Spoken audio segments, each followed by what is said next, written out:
Whether you like it or not, the world is always evolving and changing around us. That certainly can be said for minor league baseball and how they're being taken care of during their time in the minors. And thanks to some necessary changes set forth by the MLB, those improvements will officially come to fruition.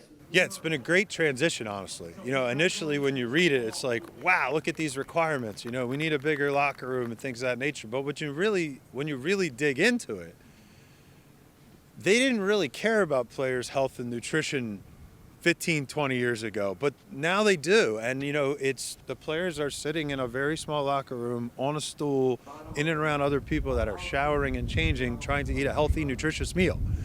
So we need a dining area for that and a kitchen to prepare that food. And there didn't used to be female coaches and female umpires, and now there are. And where do they take a shower and change? And so as you began reading through the document, it made sense. Last week, it would be announced that the stadium renovation project would be awarded $7.5 million by the Commonwealth of Pennsylvania, along with another 9 combined from the team, city, and county. Not only will they be improving the players' lives, but the communities as well. We said to the design team, you can't just draw a female locker room and a weight room. You have to figure out a way to make all of that usable in a non-baseball mode. And so it really, at that point, it went from the feeling of a punitive thing to a feeling of an opportunity. And that's what it is now. And I think when we bestow the full plans on everybody, people will say, oh my goodness, they're not just building a locker room and a weight room. They're building an area that can be used by the entire community year-round for all kinds of things. And we do really see it as a need in this area. There just aren't a lot of places for people to gather and do those type of things.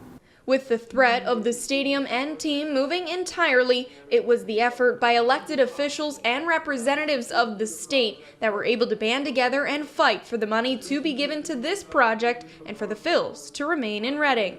Well, of course, it feels great to be successful, but what I've loved even more was all the teamwork that went into it and the fact that the governor recognized how important this was, because really, he put this project over the top. We may not have been so successful, but he certainly got it. And, so many people lobbying to, try to make this happen. It worked.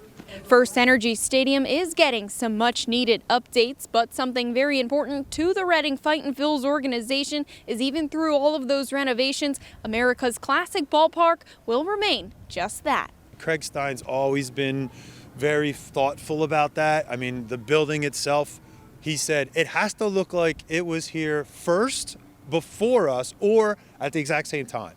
And so all of the arched glass and bronze and brick and everything is meant to not mess up what's already here, sort of the soul of the ballpark. So every renovation we've ever done, including this one, has in mind trying to keep connected to the people that have already been here before, so it doesn't feel like we messed anything up. We kind of want to just keep it going. This is iconic. This is something, when you talk about Reading, you mention the pagoda, right? But you also mention the Reading Fightin Phils and FirstEnergy Stadium. It is, something that has been in our community for so many years, 70 years actually.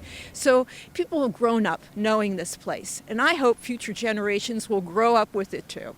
On the scene at FirstEnergy Stadium, I'm Cassie Schmidt reporting for the SC Network.